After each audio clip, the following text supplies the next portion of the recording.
como quizás ha quedado patente en la presentación anterior, hay muchas cosas que debo reconocer desconocía de la leche respecto sobre todo a sus mitos y leyendas que aprendí durante una estancia hace 3 o 4 años que hice en la Universidad de Reading.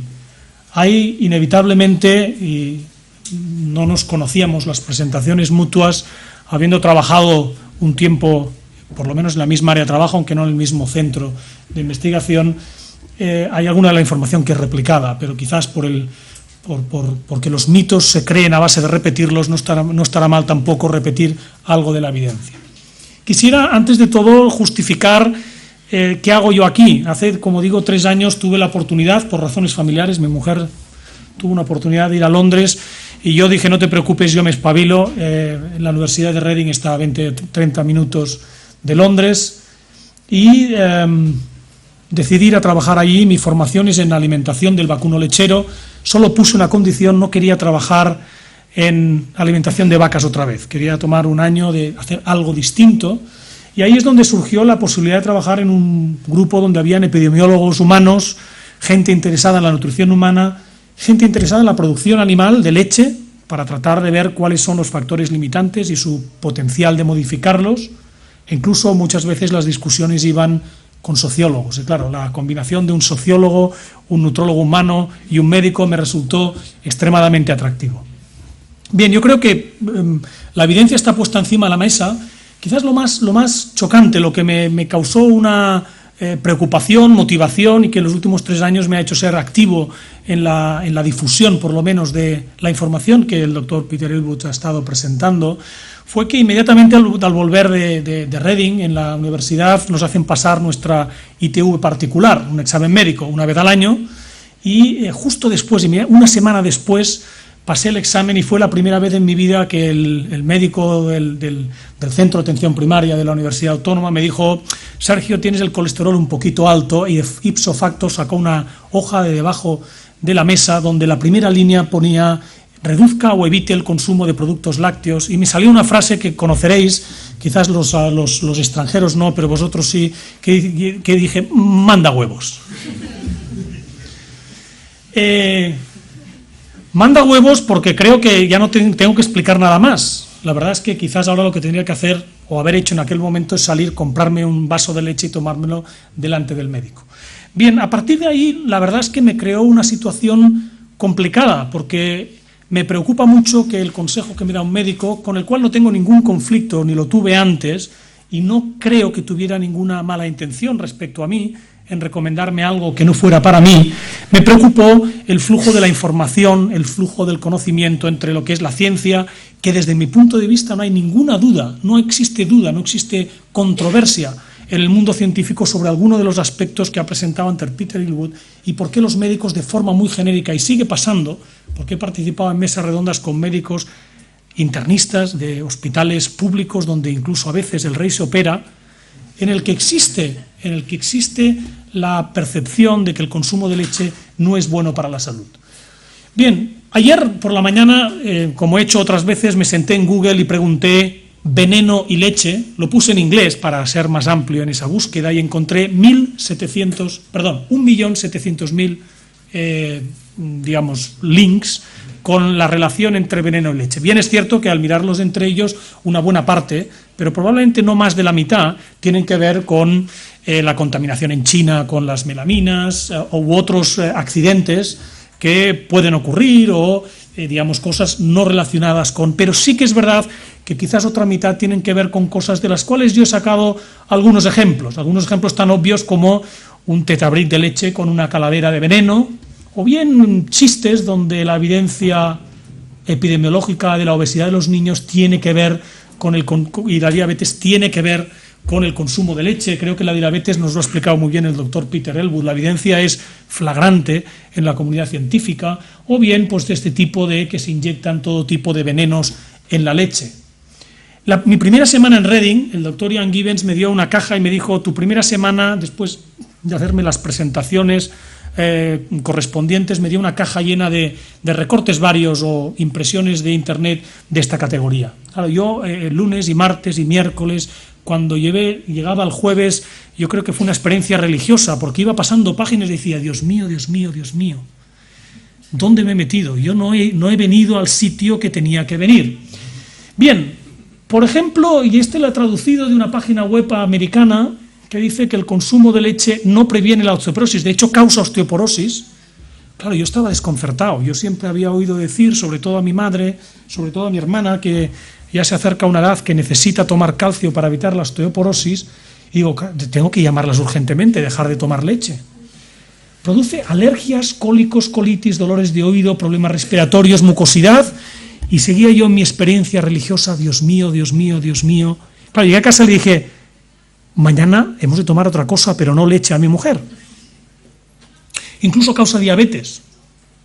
Bien, al cabo de una semana yo estaba profundamente preocupado. Claro, llegaba a casa con un estado de ansiedad grande y le iba explicando, yo soy muy charlatán, le iba explicando a mi mujer, oye, pues mira que he estado leyendo que dicen y será verdad y no será verdad. El doctor Ian Gibbs me dio otra caja con recortes fundamentalmente todos de carácter científico, casi ninguno de la prensa popular, en diario, que quizás lo quiero resumir simplemente con la pirámide de alimentos. Quizás son los recortes, muchos de los cuales justificaban los trabajos que ha presentado Peter Elwood y que dicen que es necesario, saludable, consumir de 2 a 3 porciones de leche al día. Y claro, yo a partir de eso dije, bueno, puedo seguir bebiendo con cierta tranquilidad.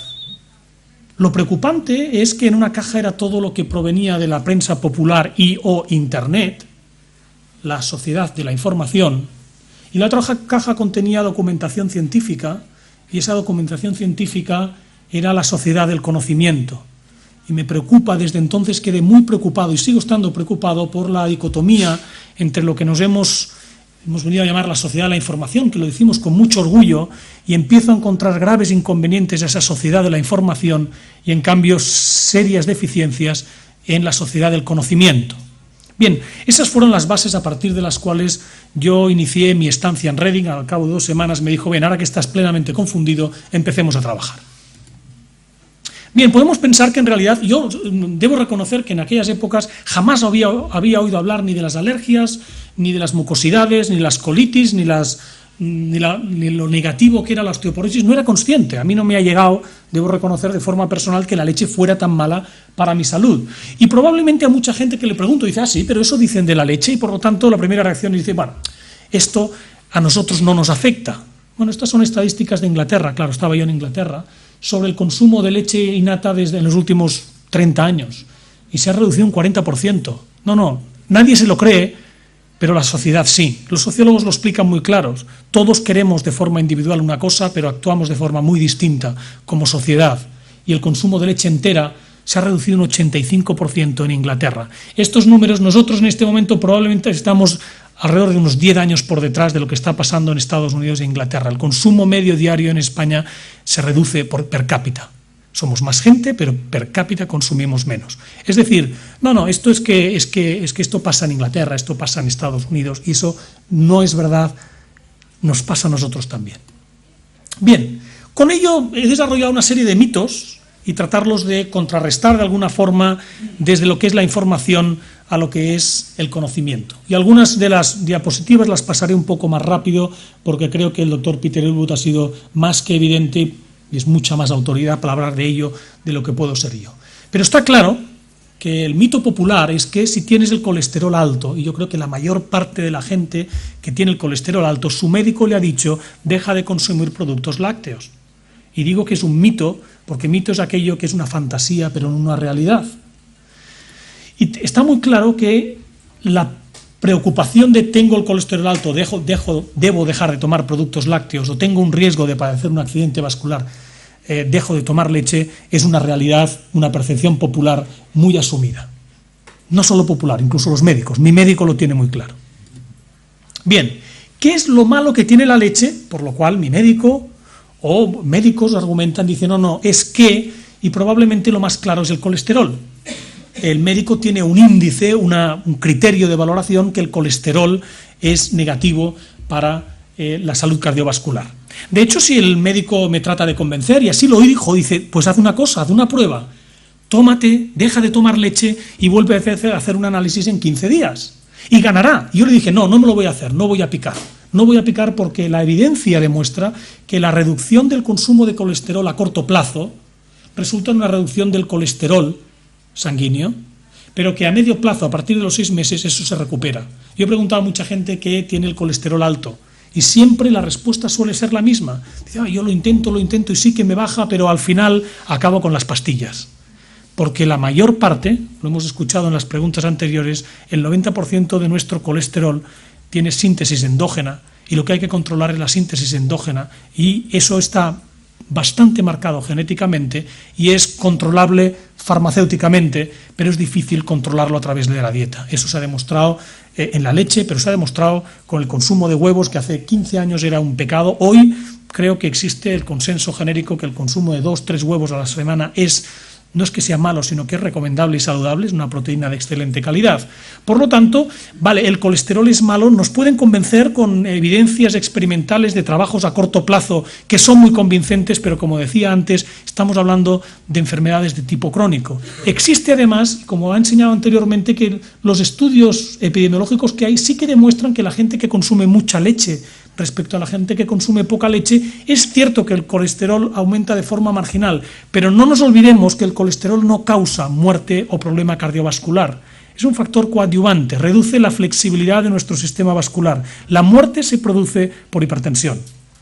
Es cierto que si uno tiene hipertensión y sistema vascular flexible, el riesgo se reduce, puesto que puedes controlar de alguna manera a través de expandir tu capacidad sanguínea, a través de flexibilizar tu sistema vascular, pero es simplemente un factor coadyuvante. Lo que realmente causa la muerte o el problema vascular es la hipertensión, y cuando hablamos de hipertensión, el problema o las consecuencias del consumo de leche son totalmente distintas, y eso lo ha demostrado muy claramente el doctor Peter Elwood.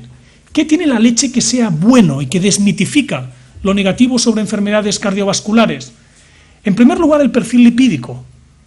Hoy la mayor parte de la comunidad científica desestima el colesterol como un buen indicador. De hecho, la mayor parte de los médicos empiezan a decir, bueno, es que no es el colesterol, hay colesterol bueno y malo, no es el colesterol, son los triglicéridos, son los lípidos de alta densidad, y tanto en hombres como en mujeres, la gente que consume de 1 a 4 o más de 4 raciones de leche al día tienen una reducción en el perfil de triglicéridos y de lípidos sanguíneos. El perfil lipídico, y hoy probablemente el perfil lipídico es más relevante, cuidado, como indicador, que no como causa, de enfermedades cardiovasculares, que no simplemente el colesterol. Y el debatiente te dice, pero lo que digo es mentira, sí o no, dímelo. Claro, no, lo que usted dice no es mentira. El problema es que, como ha dicho el doctor Peter Elwood, después de esta imagen, y a pesar de mi colesterol alto, yo sigo tomando leche.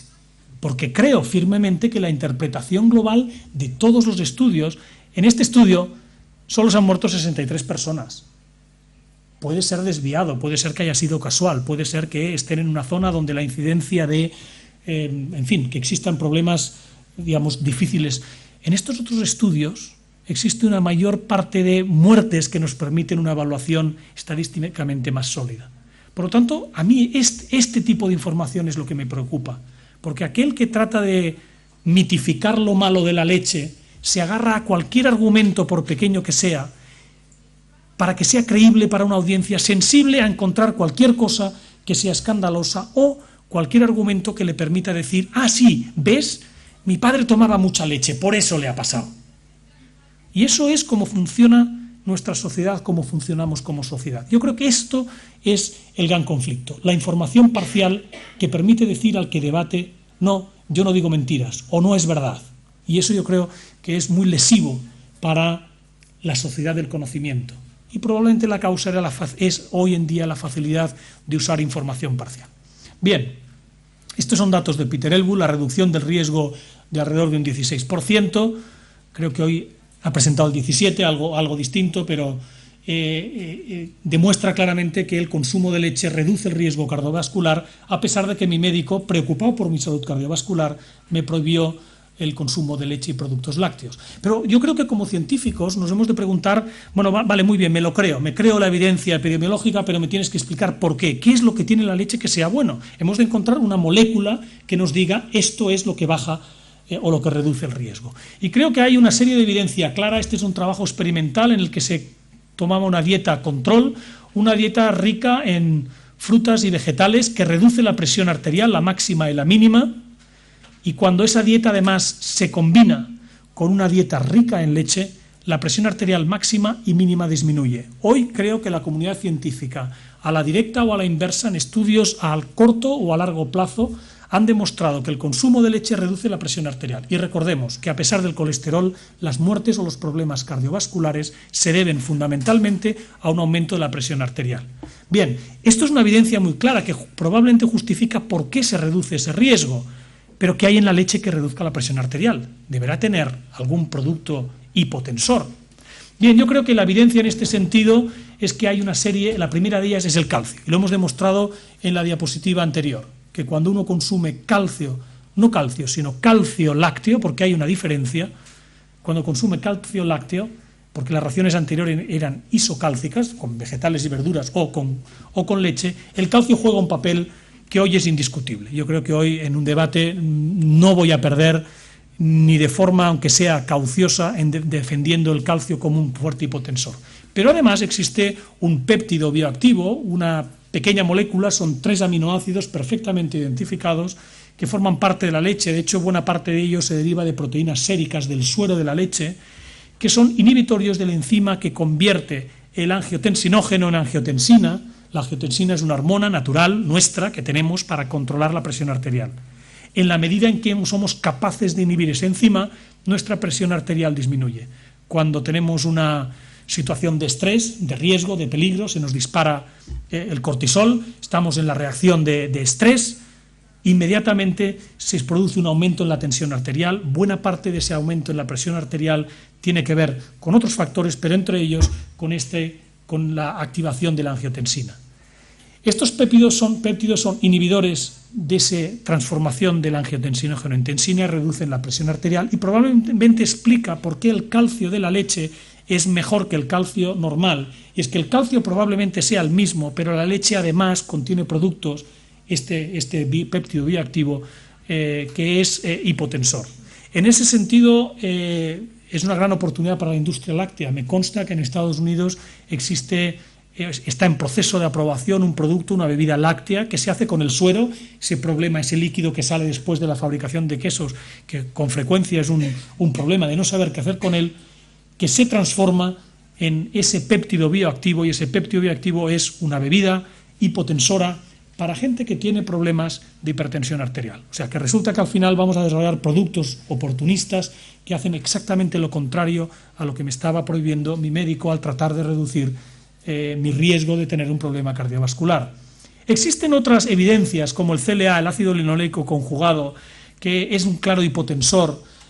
No está claro desde mi punto de vista, esto es información científica, trabajos in vitro, trabajos en rata, que el consumo, la cantidad que consumimos en 2-3 raciones diarias de leche sea suficiente para tener un impacto muy grande. Yo creo que cuando analizamos cuantitativamente la relevancia de cada factor, creo que el calcio y los péptidos bioactivos son importantes. Podría hacer demagogia, y no la voy a hacer, que el CLA es importantísimo porque es muy potente hipotensor, pero el consumo diario de leche en las cantidades recomendadas probablemente no le dan un papel extremadamente relevante al CLA. Bien, lo que queda claro es que no hay ninguna evidencia para aquellos que dicen o aquellos que recomiendan reducir el consumo de leche como una forma de reducir mi riesgo cardiovascular. En todo caso, lo contrario, lo que sí hay una evidencia clara, que el consumo de leche protege frente a estas enfermedades cardiovasculares, que además el doctor Peter Elwood las ha dividido en diferentes tipos de accidentes. Yo las he juntado todas en pos de brevedad de mi presentación, y por lo tanto, desde el punto de vista de salud pública, es importante que se recomiende el consumo de leche, es muy importante por la salud cardiovascular, y me preocupa la percepción popular, que yo también la tenía, y me preocupa la percepción de la comunidad profesional, que quizás todavía no tenga claro las consecuencias de los estudios epidemiológicos o de la evidencia que hay de que el consumo de leche reduce el riesgo cardiovascular. Quizás quepa mencionar de que por las mañanas, cuando yo tomo mi vaso de leche con colacao, porque soy de los de leche con colacao en casa, yo no me tomo un vaso de colesterol lácteo, ni de grasa láctea, ni de lactosa. Me tomo un vaso de leche entera. Y ahí tengo cosas que probablemente son malas o menos buenas, y hay otras cosas que son buenas, y que el resultado es el conjunto del consumo del vaso de leche entera. Es difícil, yo creo que cualquier alimento que cojamos tiene su parte buena y su parte mala, pero al final no comemos la buena sola o la mala sola, lo tomamos en conjunto. De hecho, cuando uno se pone así y trata de decir, bueno, claro, es que la salud pública debería, da la sensación de que estamos en la frase de siempre, la culpa la tiene el gobierno. De hecho, es mentira. El gobierno tiene su pirámide de recomendaciones nutricionales que dice 2-3 raciones de leche. Y están haciendo el trabajo bien hecho, recomiendan lo que tiene que ser. Y lo hace la FAO, lo hace la UNICEF, lo hace el gobierno español, el gobierno europeo. Esa pirámide es casi que universal y te recomiendan 2 o 3. ¿Por qué nos creemos más la opinión de Internet que la opinión de todas las instituciones de salud pública del mundo? ¿Por qué no hacemos caso a esa recomendación que parece universal? No lo sé. Bien, el segundo mito es que engorda. Y eso yo creo que quien más, quien menos se ha encontrado con experiencia personal o muy cercana de decir, no, estoy a dieta, no puedo tomar leche. Es probablemente lo primero que sale de una dieta para adelgazar. Podría parecer razonable. Grasa de origen animal, todo el mundo está convencido que engorda. Bien, es sorprendente, porque yo os debo reconocer que estaba convencido que ese mito era verdad.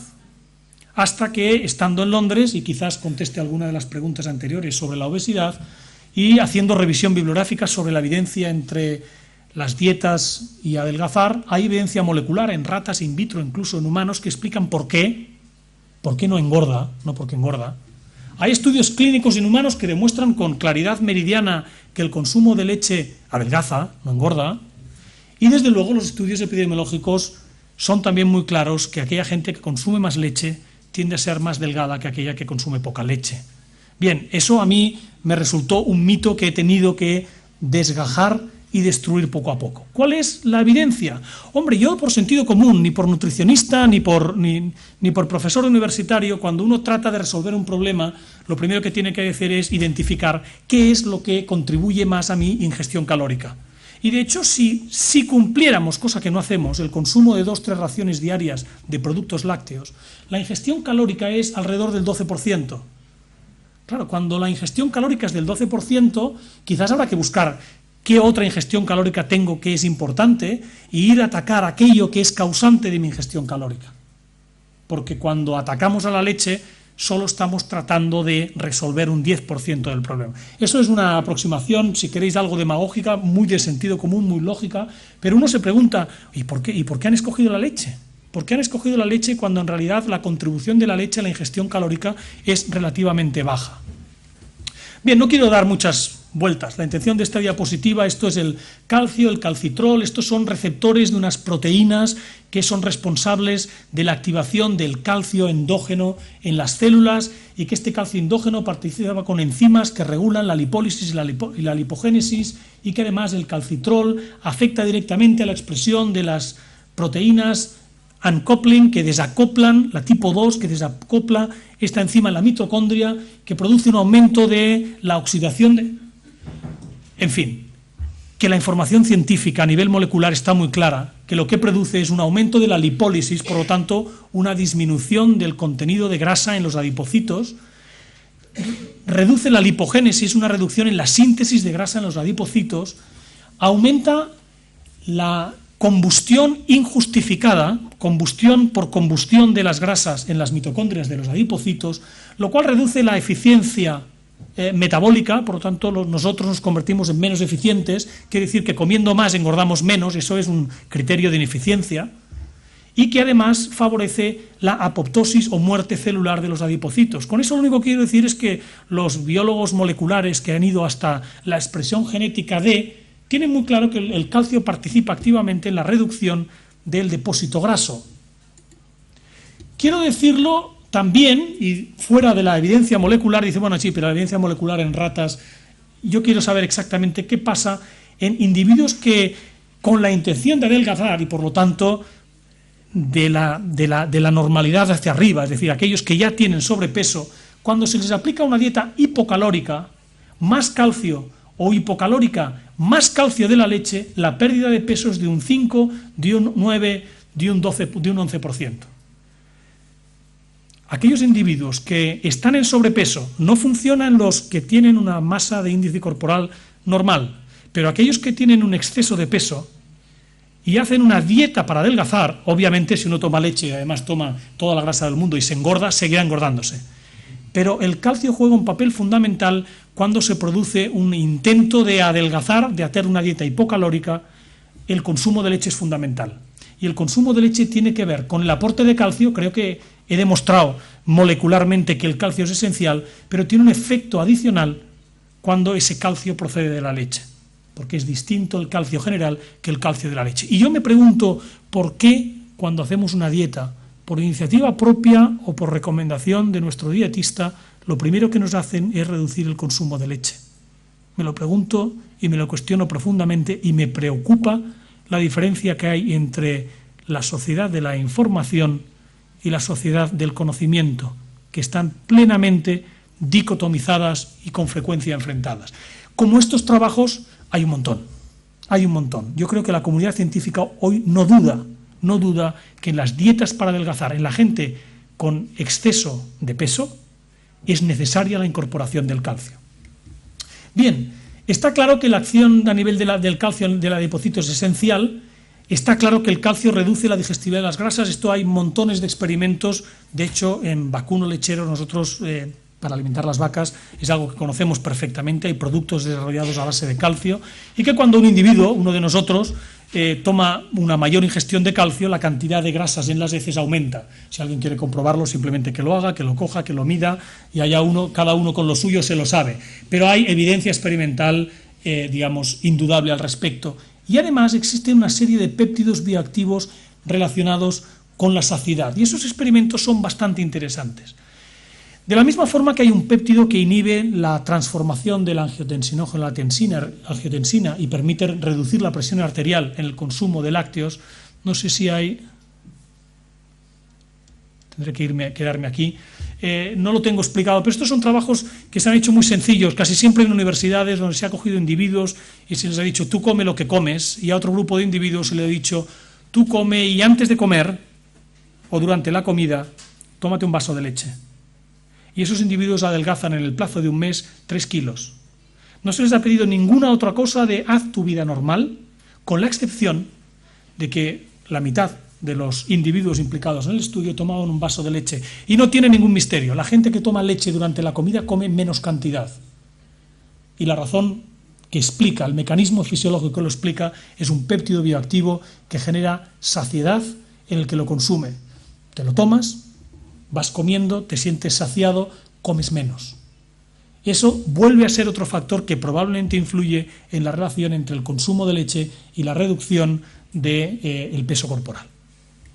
Bien, los efectos estos efectos de reducción de peso, solo se observan en los individuos obesos. Claro que son los individuos obesos los que quieren hacer dieta y van al médico o a su nutricionista para reducir el peso. Y obviamente tiene que ser solo en una dieta hipocalórica. La suplementación con calcio reduce la pérdida de peso y mejora la condición corporal, es decir, al tener menos grasa, su estado corporal es mucho mejor.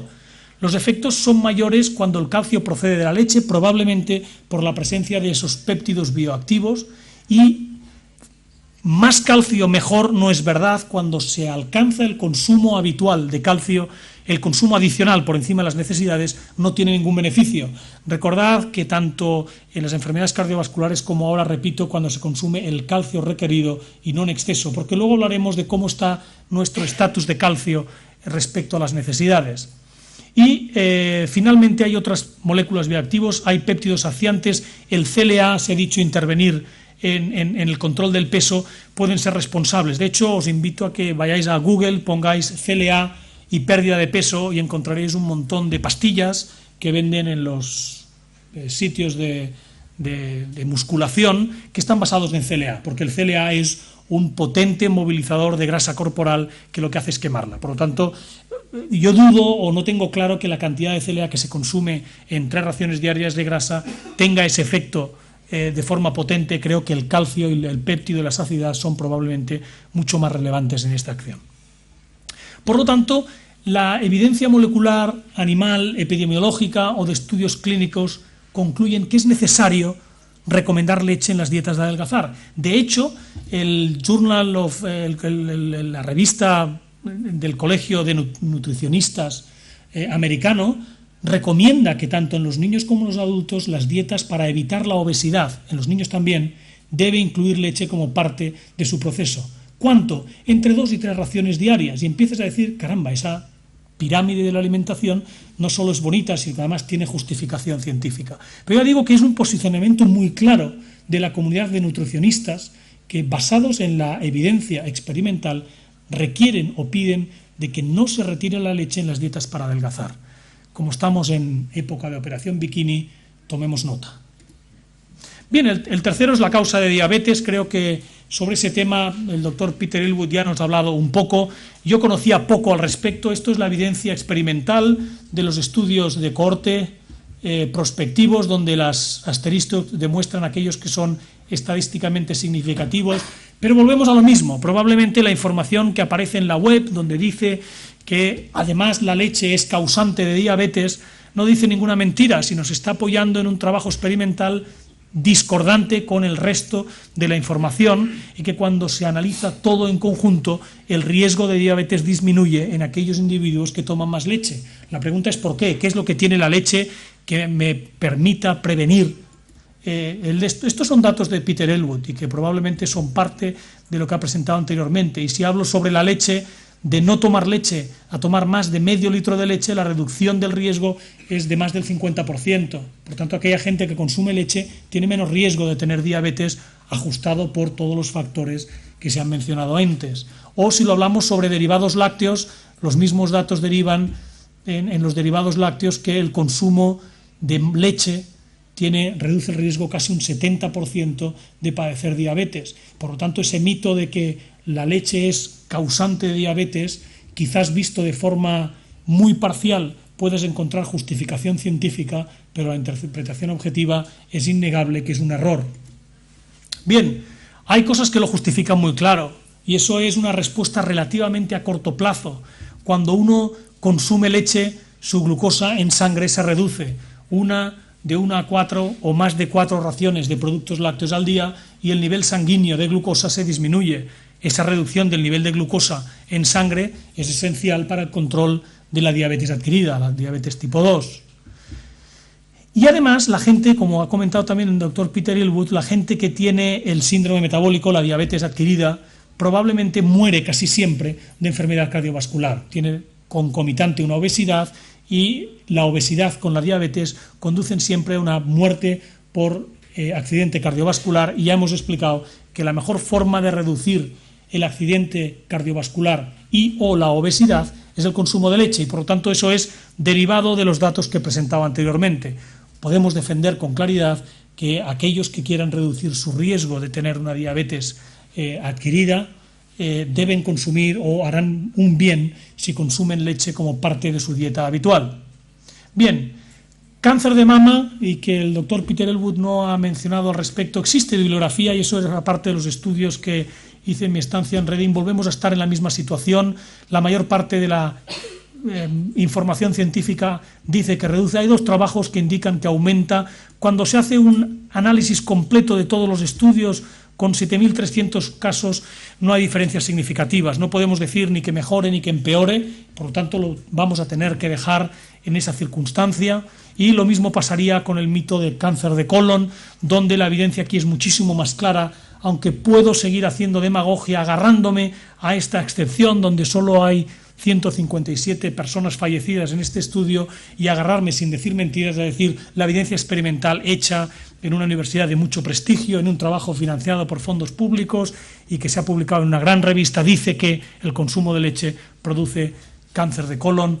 Yo, para prevenir el cáncer de colon, sigo tomando leche. Bien, Hay varios estudios con el cáncer de colon, aparte de los más recientes, entre los cuales están los que ha comentado el doctor Peter Elwood, un artículo de posicionamiento de la Asociación Americana contra el Cáncer. Aquí hay otros donde todos ellos coinciden que existe una reducción del 34%, del 27%, cuando los individuos consumen leche respecto a aquellos que no consumen leche. La pregunta es, ¿qué tiene la leche que reduzca el cáncer? Algo tiene que tener. Y la respuesta está muy clara. Esta es la relación del riesgo de incidencia de cáncer de colon respecto al consumo de calcio y las raciones óptimas, a partir del cual el beneficio es mínimo, está alrededor de los 1000 miligramos día. Y con eso se demuestra que el factor causante o la forma preventiva para el cáncer de colon tiene como mínimo una fuerte relación con el consumo de calcio. Dos preguntas a hacer. Primero, ¿cuál es mi consumo diario de calcio? ¿Cuál es vuestro consumo diario de calcio? La segunda pregunta es, ¿y cuáles son las recomendaciones de leche? 3 raciones de leche tienen aproximadamente 750 a 1000 miligramos de calcio y por lo tanto las recomendaciones de 2 o 3 raciones de leche no son al azar, no son solo por el cáncer de colon, sino que hemos visto que también influyen en otros factores, pero son recomendaciones que parecen muy sólidas respecto a la información científica disponible. Bien, el calcio es un reconocido quemoprotector frente a la incidencia de cánceres en general. Eso creo que no hay ninguna discusión en el mundo científico. La vitamina D puede jugar un papel. Yo no he presentado los datos de próstata porque cuando realizamos los estudios en Reading el número de incidencias era relativamente bajo. Creo que eso es cierto para el de próstata, como alguna información que hay sobre el cáncer de ovario. Todavía hay poca gente que se ha muerto y la causa fundamental es que es poco frecuente, es decir, la incidencia de cáncer de próstata o cáncer de ovario respecto a la que hay en cáncer de colon, otros tipos de cáncer, es relativamente pequeña. Y a partir de ahí hay una serie de evidencia, en la mayor parte de los casos in vitro con ratas, como los ácidos grasos impares, que se encuentran típicamente en la leche como un alimento especial, el ácido linoleico conjugado, que se encuentra particularmente en la leche, o esfingolípidos, o lactoferrina, o péptidos bioactivos, pero creo que eso sería usar las armas de la demagogia para decir que eso es el factor. Lo que queda claro es que el calcio y el déficit en vitamina D son 2 factores que contribuyen de forma clara y definida a reducir el riesgo de incidencia de estos cánceres. Bien, mucosidad y asma. Tampoco era consciente yo que consumir leche causaba un aumento en la mucosidad. El Colegio Americano de Nutricionistas tuvo que solicitar un estudio a expertos sobre la relación entre el consumo de leche, la mucosidad y el asma, y creo que igual es la primera vez en la historia donde un mito popular obliga a la ciencia a tratar de demostrar que es mentira. Porque antes de eso no hay ninguna evidencia de que la gente que toma leche tenga problemas de asma, ni nadie se había planteado que cuando tengo un individuo con asma tiene que dejar de tomar leche. Y entonces la sociedad americana encarga, quiero saber qué es lo que pasa, cuál es la evidencia, y desarrolla una serie de experimentos. Bien, estos son los estudios epidemiológicos, muchos son los mismos, en el que demuestran la relación entre el consumo de leche diaria y el desarrollo de asma. Es decir, la gente que tiene asma consume más o menos leche. ¿Cuál es el riesgo relativo de tener asma alguna vez en la vida? Sí, yo cuando era pequeño tuve asma. Tú consumías mucha leche diaria, el riesgo es mucho menor. La gente que tenía asma de pequeño no tomaba leche. Si era leche diaria o leche de forma regular, o mantequilla diariamente o mantequilla de forma regular, o productos lácteos a diario, o productos semidesnatados, o productos semidesnatados diarios de forma regular, o margarina diaria o de manera regular, o la lactancia materna, y quizás, excepto la leche semidesnatada de forma regular o la margarina de forma regular, eran los únicos que se podían asociar con la gente que alguna vez ha tenido algún episodio más o menos asociado con asma. Y la pregunta es, ¿y de dónde viene el mito? Cuando la gente que toma mucha leche, de hecho, reporta mucha menos información respecto a la incidencia de asma. E hicieron la misma pregunta con gente que había tenido asma hacía muy poco. Oye, ¿tú has tenido asma hace poco? Sí. Oye, ¿tú cuánta leche tomabas? Y la evidencia es más clara que el agua. Y a pesar de ellos, la mayor parte de ellos decidieron dejar de tomar leche. Claro, la mucosidad, el asma, no existe ninguna evidencia que relacione el consumo de leche con la incidencia de asma. Pero otro es el moco. Bien, es bastante interesante porque cómo uno desarrolla un experimento, un trabajo experimental para ver si uno tiene más mocos o no después de tomar leche. Y claro, uno se tiene que sentar y decir, ya lo tengo, vamos a tomar un vaso de leche y después os voy a dar un pañuelo que lo voy a pesar, os sacáis todos los mocos que podáis en el plazo de 1 minuto, todos insistiendo, y luego pesamos el pañuelo. Se hace así, puede ser más o menos desagradables, pero cosas más o menos desagradables hemos hecho en la ciencia. Los que nos dedicamos a procesos digestivos hacemos cosas que son algo más desagradables que el moco. Pero así se hizo. Y se hizo el peso del moco, esto está multiplicado por 10 porque el peso era muy poco. Esto es la gente que determina que tiene más tos y que tiene, es que yo tomo leche y me da mucosidad y tengo que toser, o los que tienen lo que le llaman una nariz con moco muy líquido, es decir, se me cae el moco. Esto es que lo dicen, pero esto es lo que lo pesan. Y fijaros que hay un montón de gente que dice, sí, yo tengo mucho más moco, pero cuando lo pesas no es verdad. Hay mucha gente que dice que tiene tos, con mucho moco pero sin tos, con mucho moco que lo dicen pero que no lo tienen, y esto se hizo con gente que consumía de 0 a 2 raciones diarias de leche. Perdón, las indicaciones aquí es el problema del pegar y pegar, de cortar y pegar. Esto es en los primeros 5 minutos después de tomar leche, a las 4 horas y a las 24 horas. Y veis que es que ni a corto plazo ni a largo plazo, no existe ninguna relación. Entonces, ¿qué es lo que hace que la gente diga que sí que tiene? Porque es que esta gente se declaraba problemática con la leche. Hicieron un experimento que he sido incapaz de ponerlo en gráficos, que siempre es más fácil, y por lo tanto lo tengo que explicar. Y entonces, claro, uno cuando ve esto, cuando ve básicamente la relación que existe entre la percepción de que tengo mucho moco y que la cantidad de moco es el mismo, uno se pregunta qué es la fuerza de la mente. Se lo creen y se lo creen. Se hizo un estudio clínico que se llama de doble ciego, es decir, la gente no sabía qué es lo que comía. Y dijimos, vamos a pensarlo, vamos a coger un grupo de gente, supongamos esa parte de la audiencia, que se declaran, a mí la leche, el moco, ¿y qué me dices? Yo estaría en aquel lado.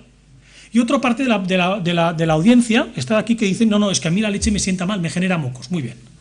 Vamos a coger los unos y los otros, y a la mitad le vamos a dar leche, y a la otra mitad le vamos a dar un placebo, en este caso era leche de soja. Y le pusieron cacao, café y menta, todo junto. Era un batido de cacao, café y menta. ¿Por qué? Porque con cacao, café y menta, podéis darme la razón, es imposible saber si lo que uno bebe es leche o cualquier otra cosa. Por lo tanto, el individuo no sabía qué es lo que estaba tomando. Bien, eso lo hicieron y luego cambiaron los tratamientos, es decir, el que tomaba el control tomó la leche, y el que tomaba la leche o el placebo, el que tomaba la leche tomaba el placebo. Bien. ¿Cuáles son las consecuencias que redacta al final del estudio el investigador? Los que perciben que la leche crea mucosidad informan con más frecuencia que los que no, que les produce más mucosidad, lo cual era lógico, porque si yo tengo una enfermedad que tomar leche me genera mucosidad y los tengo a todo este lado, yo voy a encontrar más gente que dice, sí, me salen mocos en este lado que no en aquel. Pero lo curioso del caso es que la afirmación era exactamente en la misma proporción si tomaban leche que si tomaban leche de soja, que era el placebo era leche de soja. Exactamente lo mismo, y por lo tanto puede que sí que les cause un aumento de moco, pero desde luego no está relacionado con la leche. Los efectos son muy a corto plazo, solo les pasa a los 5 minutos. Y la declaración de problemas, el que decía que tenía un problema, no se acompañó de un aumento en los pesos de los mocos que tenían. Por eso he puesto aquí la fuerza de la mente.Én, las alergias. Y aquí dudo mucho, porque creo que la alergia, quizás de todas, es el que menos mito es. La alergia está causada en la leche, es una patología que existe, que generalmente está causada por proteínas, que es muy distinta a la intolerancia a la lactosa, aunque con frecuencia se confunde, que la prevalencia es de entre el 2 y el 6% en los niños y está mediada por las inmunoglobulinas tipo E, pero inferior al 0,5% en los adultos, lo cual quiere decir, y es un hecho demostrado, que se cura, es decir, los niños normalmente son alérgicos de pequeños, pero no más adelante, y que sin embargo la valoración de la prevalencia de percepciones, es decir, la gente dice yo soy alérgico a la leche, es 10 veces superior, es decir, es entre el 20 y el 60% de las mamás, porque los niños no opinan, dicen no, es que mi niño es alérgico a, y entre el 1 y el 5% de los adultos se declaran alérgicos a. Es decir, que yo creo que es una patología, hay un problema de percepción sobre esa patología, que hay que tratarla, hay que prevenirla. Yo diría que eso, puesto aquí en la lista, porque es de las cosas que se oyen, es de todos el menos mito. La mejor forma de tratamiento es la lactancia materna.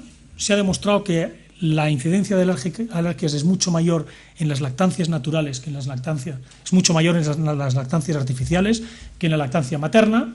Y salvo un tratamiento de hiposensibilización con éxito, que a veces no tienen éxito, quizás la otra alternativa es dejar de comer productos lácteos. No hay demasiado que se pueda hacer al respecto, eso afecta a una pequeña parte de la población y como es una parte mínima de la población, nunca debe ser parte de una política de salud pública, porque la salud pública debe afectar a la comunidad, por tanto es el típico paciente de un alergólogo o de un nutricionista, pero no un paciente de políticas de salud pública. Bien, la siguiente es el mito de la intolerancia a la lactosa. La intolerancia a la lactosa probablemente abarca muchas percepciones sobre el consumo de leche. La lactosa hay que distinguir entre la intolerancia y la mala digestión. La diferencia entre una y otra es si hay o no sintomatología y por lo tanto es una línea gris, difícil de definir. Hay que definir aquella que es congénita, aquella persona que nace sin la enzima lactasa y eso es una proporción muy pequeña de la población, y luego hay aquellos individuos que dejan de tener lactasa después de la lactancia, es decir, después del periodo de lactancia materna dejan de tener lactasa, pasa en la mayor parte de los animales, pasa en algunas poblaciones humanas, no suele pasar en las poblaciones, digamos, occidentales, europeas, americanas, y la secundaria es aquella gente que tiene un problema digestivo, tiene una gastroenteritis. Inmediatamente después de la gastroenteritis, el enzima, como se ha producido una lesión en el epitelio intestinal, no existe ese enzima, se hace intolerante, pero cuando se recupera de la enfermedad, recupera el proceso de intolerancia. Yo creo que básicamente hay varias alternativas, no voy a discutir demasiado sobre los detalles de la intolerancia, es la falta de un enzima, pero hay muchas alternativas, mucha gente con una intolerancia o quizás mala digestión, difícil de distinguir ese criterio, puede tomar cantidades moderadas de leche o derivados sin tener problemas y por tanto hay que controlar la cantidad del consumo, puede tomar productos bajos en lactosa o sin lactosa, puede tomar leche y productos derivados y una pastilla con la enzima, por lo tanto se toma la pastilla y no pasa nada, o puede evitar el consumo de leche y derivados. Pero en el caso de que esa última alternativa sea la decisión, debe consultar con un dietista, porque el 60% del calcio que ingerimos en nuestra dieta habitual procede de la leche o productos lácteos, y si dejamos de tomar leche o productos lácteos, perdemos el 60% de nuestra ingestión. Creedme, he tratado de balancear raciones, de hacer raciones, lo hago cada día para vacas lecheras, pero lo he hecho para humanos, con ausencia de productos lácteos, y es posible, es perfectamente posible. Es difícil y hay que hacer dieta, es decir, hay que decir, no, hoy me toca tomar esto, hoy debo tomar aquello, hay que estar a dieta para conseguir los niveles de calcio. Bien, y el último es una pregunta que me encuentro con mucha frecuencia, muy demagógica, y es que somos los únicos animales que tomamos leche después de la lactancia, no debemos tomar leche, lo que hacemos es muy raro. Bueno, en realidad somos los únicos que hacemos payasadas, de hecho somos los únicos que nos vamos a la luna, con frecuencia nos quedamos un rato ahí en la luna, somos los únicos que cocinamos, porque los otros animales no cocinan, somos los únicos que nos reímos, o casi los únicos que nos reímos, somos los únicos que nos vestimos. De hecho, somos los únicos que leemos, incluso somos los únicos que nos creamos mitos, incluso para no beber leche, y diría que incluso somos los únicos que, bueno, en fin, somos los únicos que hacemos muchas cosas. Podríamos ciertamente dejar de hacer payasadas, dejar de irnos a la luna por un ratito, que es una actividad agradable, dejar de comer la comida de la abuela o de los restaurantes del Ferran Adrià, podríamos dejarnos de reír o de vestirnos o de leer o de inventarnos mitos, y entonces yo creo que lo que estamos haciendo es preparando una vida triste para nuestros niños y los hijos de nuestros hijos. Por lo tanto, yo creo que hay que hacer una serie de reflexiones. La sociedad de la información ha permitido decir algo, y esta frase tenía que haber puesto aquí, el propietario de esta frase es un hermano mío que es abogado, y que dice, bueno, yo soy abogado, tengo un caso de problemas con la leche, en 4 días me hago un experto. Y él se cree firmemente que puede defender como abogado cualquier cosa, sea leche, sea un accidente de coche, un accidente de satélites a 10.000 metros de altitud, es capaz de volverse un experto. Y para mí eso es muy preocupante. Nos hemos creído que la sociedad de la información nos hace expertos en breve. A veces hasta yo me lo creo. Tengo un problema, voy a Google, se lo pregunto y ya sé. La formación y el análisis crítico de esta información es lo que te hace un experto. Quizás hace 20 años saber mucho quería decir tener el privilegio de la información. Y ahora el privilegio es seleccionarla y interpretarla. Yo creo que no está claro que Internet nos haya dado más conocimiento. Internet nos ha dado sobre todo acceso a la información, pero eso tiene muchas cosas buenas, pero debemos empezar a ser conscientes de que tiene cosas muy malas, como los anuncios que he enseñado al principio, como ese 1.800.000 hits que sale cuando uno pone veneno y leche en Google. ¿Cuáles son las consecuencias de los mitos? Es decir, bueno, ¿y por qué me preocupa tanto estos mitos? Yo creo que está claro, o podría decir que hay algunas cosas de la leche que estaría bien que no estuvieran. Si pudiera ser selectivo, si pudiera hacer disección selectiva de algún nutriente, aunque no tengo claro el cuál, pero quizás lo podría aceptar. Lo importante es que si por una razón que puede ser justificada, por ejemplo una alergia a la proteína de la leche, o injustificada, cualquiera de los mitos que he presentado, es no lo que estaba tomando en la leche, sino lo que dejo de tomar. Creo que es lo que dejó de valorar mi médico cuando me dijo deja de tomar leche. Está claro y le agradezco su interés en que reduzca mi ingestión de colesterol y grasas saturadas, pero creo que no valoraba que en la leche, por esa misma razón, yo dejaba de tomar algo que quizás está muy claro que es muy importante. Esta es la misma diapositiva a la anterior. El calcio aporta aproximadamente el 55 al 60% de nuestro calcio dietario. Y mientras, si hubiese hecho caso yo a mi médico, hubiese dejado de tomar el 25% de mi ingestión de grasa diaria, también dejaba de tomar el 50-60% de mi ingestión de calcio diario. La pregunta ¿es importante mi ingestión de calcio? ¿Debo estar preocupado por mi ingestión de calcio? Tengo muy claro que debo consumir mis 1000 gramos al día y que eso está muy claro que me beneficia en mi salud cardiovascular, en el cáncer de colon, que me beneficia en la prevención de diabetes, en la prevención de obesidad, en la prevención de los cánceres. Bien, me gustaría que cada uno de aquí hiciera el ejercicio e hiciera su propia interpretación. Estos son datos de la ingestión de calcio en proporción respecto a las necesidades en hombres y en mujeres y en la edad. No es difícil intuir que yo estoy en ese grupo de edad. Y se observa que los niños de menos de un año, esos comen lo que le damos, comen de forma muy equilibrada. Y a medida en que uno empieza a opinar, esto no me gusta, esto no quiero, esto no hago, me da la sensación que el moco este que tengo, empieza a tomar decisiones que afectan directamente al consumo de calcio. Pues yo, que soy hombre y que tengo entre 20 y 49 años, tengo una ingestión media de alrededor del 30% de mis necesidades. Y en cuanto mi médico me dijo, reduce tu consumo de esto, reduzco el 50%, en vez de estar al 30% me vuelvo al 15%. Y me pregunto, ¿el consumo del 15% de mis necesidades diarias tiene algún efecto sobre diabetes, cáncer, enfermedades cardiovasculares? Y en la evidencia que ha presentado el doctor Peter Elwood, sí, estoy preocupado por mi consumo de leche y productos lácteos. Y creo que todos debemos estar. Claro que mi reacción, como la reacción de la mayor parte de la gente que le preguntas, dice, no, yo ya tomo 2 o 3. Resulta que todo el mundo toma 2 o 3 y entonces, ¿quién está diciendo una mentira? Porque desde luego yo tomo 3 raciones diarias de productos lácteos. Lo cual quiere decir que hay alguien aquí que para conseguir esta media, alguien es que no toma. Aunque si lo preguntamos, dice, no, yo tomo. Es esa percepción de decir, como diga que no toma, se van a pensar que me estoy suicidando. Por lo tanto, yo creo que es muy importante. Fijaros la diferencia a partir de los 12 años entre hombres y mujeres. Eso tiene que ver con la operación bikini. Las mujeres toman muchísimo menos calcio a partir de los 12 años por la operación bikini. Suelen estar más preocupadas por la estética que lo que estamos los hombres. Por lo tanto, yo creo que hay que hacer recomendaciones o mitos basados en los nutrientes. Es parte del origen del problema. Mi médico me recomendó no tomar porque el colesterol, porque la grasa saturada. Se olvidó del calcio. Es la visión parcial de las cualidades de la leche lo que lleva a confusión. La leche es un alimento muy complejo y fundamentalmente lo que hay que ver es que cuando reduzco el consumo de leche, lo que estoy haciendo es, sí, reduzco el consumo de algunas calorías, de un 30% o 25% de la grasa, pero sobre todo el 60% del calcio, y ya soy deficitario en calcio de forma natural. Por lo tanto, yo creo que el resumen queda explicado muy claramente con esta pirámide, que al final es universal casi en todo el mundo y que en el fondo creo que está profundamente justificada como una herramienta de salud pública. Si no la seguimos, cada uno que se atienda a sus propias consecuencias. Con ello llego al final y abriría